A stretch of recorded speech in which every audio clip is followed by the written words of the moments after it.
जी बेटा, चैप्टर हमने न्यूट्रिशन पढ़ना है। इस चैप्टर में हम खुराक के बारे में जो है वो डिस्कस करते हैं। न्यूट्रिशन जो है कि हम खुराक किस तरीके से जो है वो हासिल करते हैं, किस तरीके से उस खुराक को हम अपनी बॉडी के अंदर डाइजेस्ट करते हैं और किस तरीके से उस खुराक के अंदर जो मौजूद एलिमेंट्स होते हैं वो हमारी बॉडी का हिस्सा बनते हैं।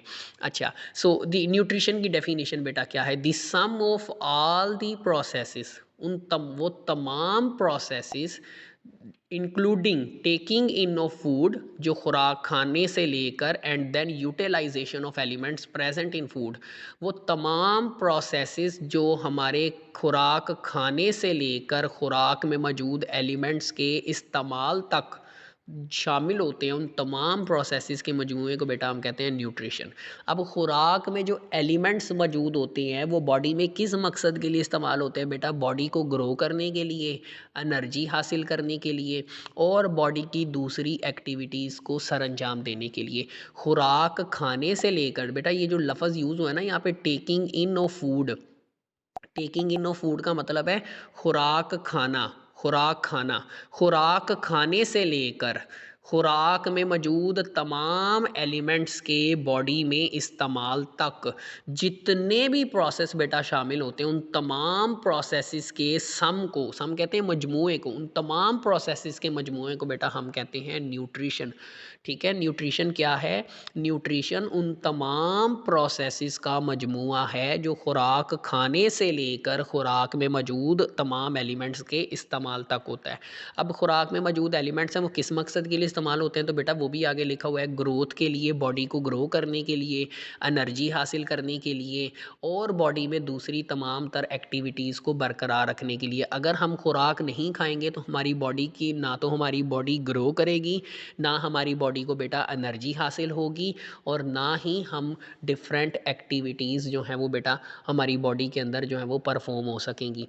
तो उन तमाम प्रोसेस में बार बार इसको इसलिए रिपीट कर रहा हूँ, ये बहुत इंपॉर्टेंट डेफिनेशन है, आगे तो थोड़ा सिंपल सिंपल ही है। तो वो तमाम प्रोसेसेस का मजमूआ जो खुराक खाने से लेकर खुराक में मौजूद एलिमेंट्स के इस्तेमाल तक शामिल होते हैं, तो उन तमाम प्रोसेसेस के मजमूए को बेटा हम कहते हैं न्यूट्रिशन। अब इसमें 5 प्रोसेस आते हैं टोटल जो आगे चल के हमने पढ़ने हैं। इंजेशन, जिसमें हम खुराक खाते हैं, फिर डाइजेशन जिसमें खुराक के अंदर मौजूद बड़े मालिक्यूल्स को डाइजेस्ट किया जाता है छोटे मालिक्यूल्स में, फिर एब्जॉर्प्शन, फिर वो जो छोटे मालिक्यूल्स होते हैं उनको ब्लड के अंदर एब्जॉर्ब किया जाता है, फिर असीमिलेशन, सेल्स के अंदर उनको तोड़कर मज़ीद चीज़ें हासिल की जाती हैं जैसे ग्रो करना है, एनर्जी हासिल करना है, और नंबर 5 जो है इजेशन, जो वेस्ट मटेरियल उनको बॉडी से पास किया जाता है। ये तमाम प्रोसेस बेटा आ जाते हैं जो खुराक खाने से लेकर खुराक में मौजूद तमाम एलिमेंट्स के इस्तेमाल तक शामिल होते हैं। इन तमाम प्रोसेसेस के मजमूए को बेटा हम न्यूट्रिशन कहते हैं।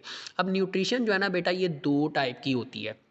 एक होती है ऑटोट्रॉफिक न्यूट्रिशन जिसमें खुराक खुद बनाई जाती है, और दूसरी होती है बेटा हेट्रोट्रॉफिक न्यूट्रिशन जिसमें खुराक खुद नहीं बना सकते तो दूसरों से खुराक जो है वो लेनी पड़ती है। तो ऑटोट्रॉफिक न्यूट्रिशन क्या है बेटा? Type of nutrition in which organisms have ability to make. अच्छा, एक चीज़ बेटा याद रखिएगा, ये जो खुराक बनती है ना, ये बनती है फोटोसिंथेसिस के ज़रिए। अगर मैं यहाँ पे फोटोसिंथेसिस का रिएक्शन लिखूँ जो कि बेटा आप लोगों ने पहले भी पढ़ा हुआ है, तो फोटोसिंथेसिस जो है ना, इसमें 2 चीज़ों को इस्तेमाल किया जाता है खुराक बनाने के लिए। एक कार्बन डाइऑक्साइड है बेटा और दूसरी वाटर है। इन दोनों को इस्तेमाल करके बेटा खुराक बनाई जाती है, और खुराक जो बनती है ना वो बेटा बनती है कार्बोहाइड्रेट की फॉर्म में। ठीक है, हम अक्सर ग्लूकोज लिख देते हैं, ग्लूकोज भी कार्बोहाइड्रेट है लेकिन हर बार ग्लूकोज नहीं बनता, ये भी याद रखिएगा, और साथ में बनती है ऑक्सीजन गैस फोटोसिंथेसिस में। तो बेटा जितने भी ऑर्गेनिजम्स ऑटोट्रॉफिक है ना, मतलब अपनी खुराक खुद बनाते हैं, तो वो क्या करते हैं? वो कार्बन डाइऑक्साइड और वाटर को यूज़ करते हैं। बैक्टीरिया में हमने पढ़ा था वो वाटर की जगह हाइड्रोजन सल्फाइड यूज़ करते हैं, अगर बेटा याद हो आपको, हमने फिजिकल क्लास के अंदर पढ़ा था।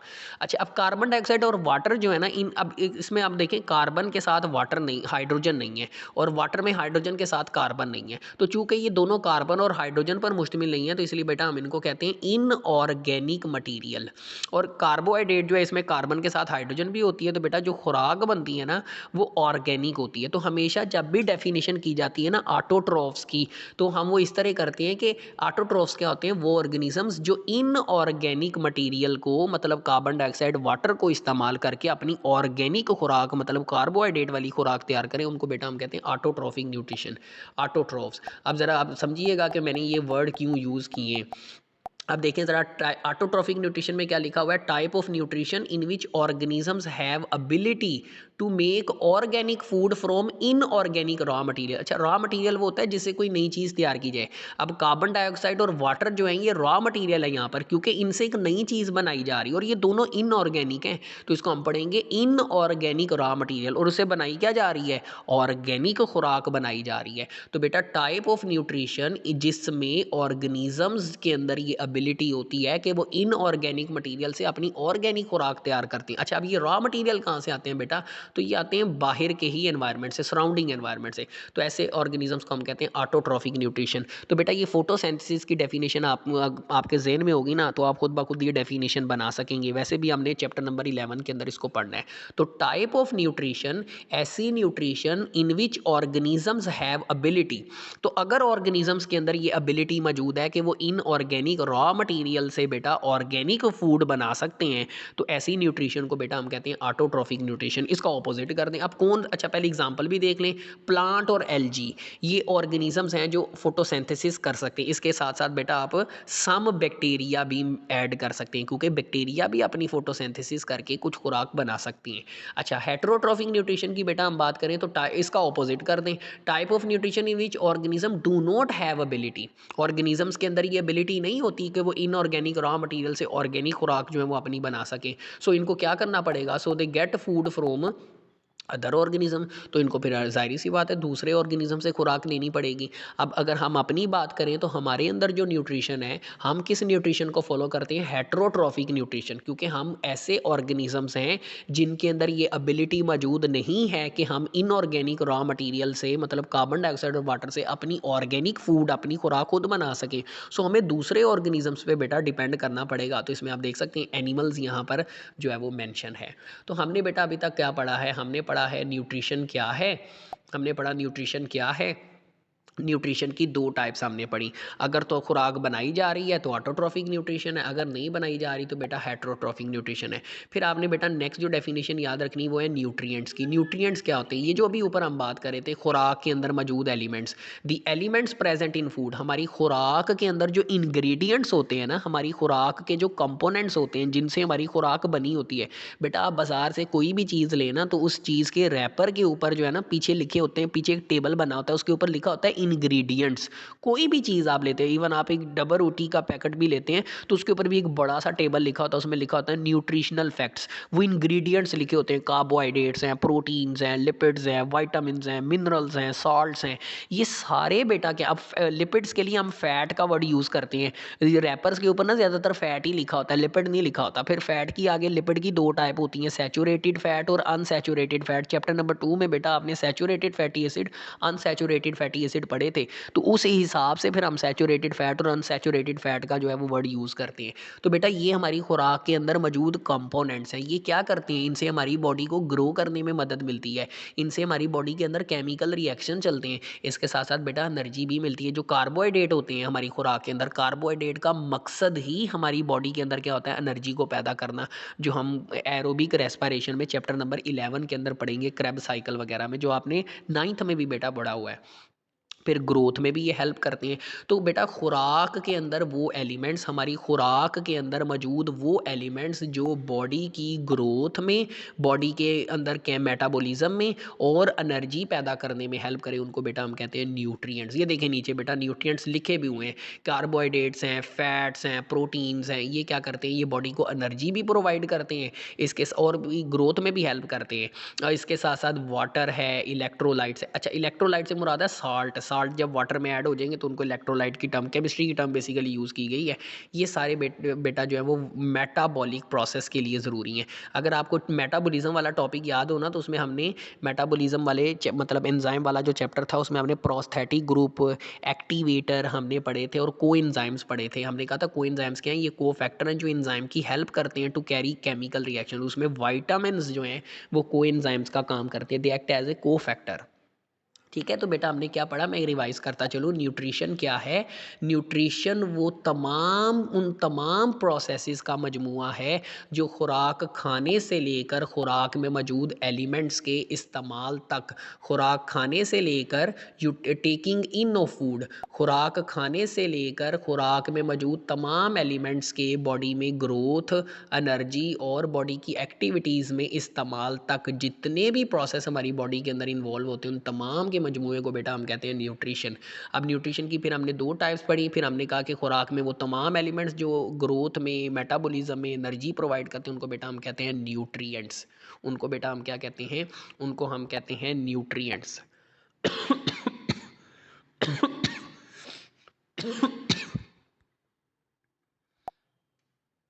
अच्छा बेटा, उसके बाद जो है ना, अब न्यूट्रिशन जो है ना ये एक प्रोसेस है।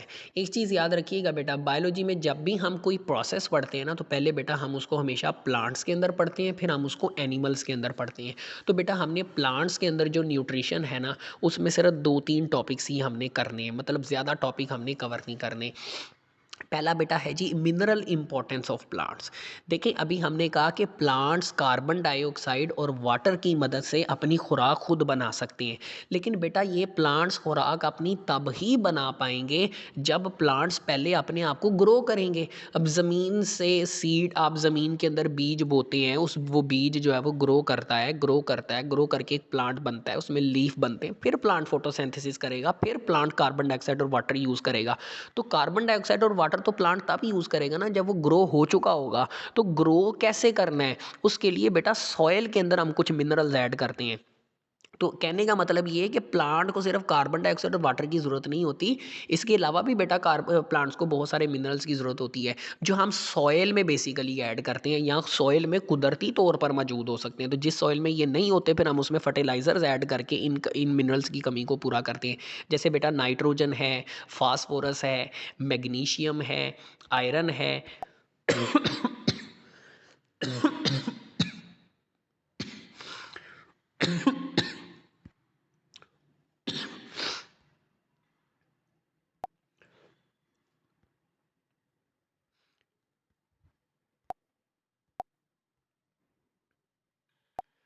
जी, नाइट्रोजन की हम बात कर रहे थे। नाइट्रोजन जो है ये किस, अब सवाल है कि ये क्यों ज़रूरी है? क्योंकि जो नाइट्रोजन है ये प्रोटीन्स बनाने का काम करते हैं। प्रोटीन प्लांट में बनेंगी तो प्लांट ग्रो करेंगे। फास्फोरस की बात करें तो ये एटीपी बनाने में हेल्प करती है, न्यूक्लिक एसिड, डीएनए, आरएनए बनाने में हेल्प करती है, ये भी बॉडी का पार्ट है। मैग्नीशियम की बात करें तो बेटा ये लीव्स के अंदर क्लोरोफिल बनाती है, क्लोरोफिल के बगैर तो फोटोसिंथेसिस ही नहीं हो सकती। तो क्लोरोफिल आपने पढ़ा हुआ है, क्लोरोप्लास्ट ऑर्गेनेली के अंदर होती है। आयरन की बात करें तो बेटा ये जो आयरन है ना ये ख़ास किस्म की प्रोटीन्स बनाती है जिन्हें हम कहते हैं cytochromes. Cytochrome, these are iron containing proteins. Chapter number 11 में थोड़ा मजीद डिटेल में पढ़ेंगे। ये बेटा फोटोसिंथेसिस और रेस्पिरेशन दोनों के अंदर जो है वो इन्वॉल्व होती है। याद रखिएगा, फोटोसिंथेसिस एक ऐसा प्रोसेस है जिसमें खुराक बनाई जाती है, और रेस्पिरेशन ऐसा प्रोसेस है जिसमें उसी खुराक को तोड़ा जाता है ताकि बॉडी एनर्जी हासिल कर सके, बॉडी ग्रो कर सके। ठीक है। तो ये बेटा आपने, ये बेसिकली ना एमसीक्यूज़ के लिए इंपॉर्टेंट है कि नाइट्रोजन किस लिए ज़रूरी है, फास्फोरस किस लिए ज़रूरी है, मैग्नीशियम किस लिए ज़रूरी है, आयरन किस लिए ज़रूरी है। सिमिलरली बेटा अगर हम बात करें, अगर इन मिनरल्स की कमी हो जाती है तो फिर क्या होगा? जैसे अगर नाइट्रोजन प्लांट को नहीं मिल पाता, नाइट्रोजन की डेफिशिएंसी हो जाती, तो इससे क्या होगा बेटा? Stunted growth. स्टंट का मतलब होता है बेटा रुक जाना, प्लांट की ग्रोथ ही रुक जाएगी, प्लांट ग्रो ही नहीं करेगा। जाहिर सी बात है, जब नाइट्रोजन नहीं होगी तो प्लांट में प्रोटीन नहीं बनेगी, जब प्रोटीन नहीं बनेगी तो प्लांट ग्रो ही नहीं करेगा। And strong chlorosis. अच्छा बेटा, स्ट्रोंग क्लोरोसिस का मतलब क्या है कि प्लांट के अंदर क्लोरोफिल नहीं बन पाएगा, खास तौर पे जो ओल्ड लीव्स हैं उनके अंदर क्लोरोफिल नहीं बन पाएगा। अच्छा, अगर फास्फोरस की कमी हो जाए तो उससे क्या होगा? रूट्स की ग्रोथ नहीं हो पाएगी। ये बड़ा इंपॉर्टेंट बेटा एमसीक्यूज है। रूट्स की ग्रोथ किसकी वजह से रुकती है? फास्फोरस की कमी की वजह से। अगर सॉइल के अंदर बेटा पोटाशियम की कमी हो जाए तो इससे क्या होता है? पोटाशियम की कमी से होता है बेटा ये है कि जो लीव्स के जो मार्जिन्स हैं, पत्तों के जो किनारे होते हैं, वो उनका कलर चेंज होता है, येलो ब्राउन हो जाता है, and pre mature death of plant, और प्लांट मेच्योर होने से पहले ही उसकी डेथ हो जाती है। और मैग्नीशियम की कमी होगी तो बेटा इससे क्या होगा? क्लोरोसिस। क्लोरोसिस का मतलब अभी ऊपर लिखा हुआ है ब्रैकेट के अंदर, ये देखें बेटा, ये लिखा हुआ है लैक ऑफ क्लोरोफिल। अगर प्लांट में क्लोरोफिल नहीं बनता अगर प्लांट के अंदर क्लोरोफिल नहीं बनता तो बेटा इस अमल को हम कहते हैं क्लोरोसिस, इसको हम कहते हैं क्लोरोसिस। तो बेटा ये पॉइंट्स भी आपने याद रखने, ये दोनों बहुत इंपॉर्टेंट हैं बोर्ड के पॉइंट ऑफ व्यू से, ठीक है, बहुत इंपॉर्टेंट टॉपिक्स हैं। जी बेटा, इसमें कोई सवाल है तो आप पूछ सकते हैं। अभी फ़िलहाल इतना ही रखते हैं, फिर नेक्स्ट लेक्चर में मुलाकात होती है तो फिर हम इसको आगे कंटिन्यू करेंगे। कोई सवाल है?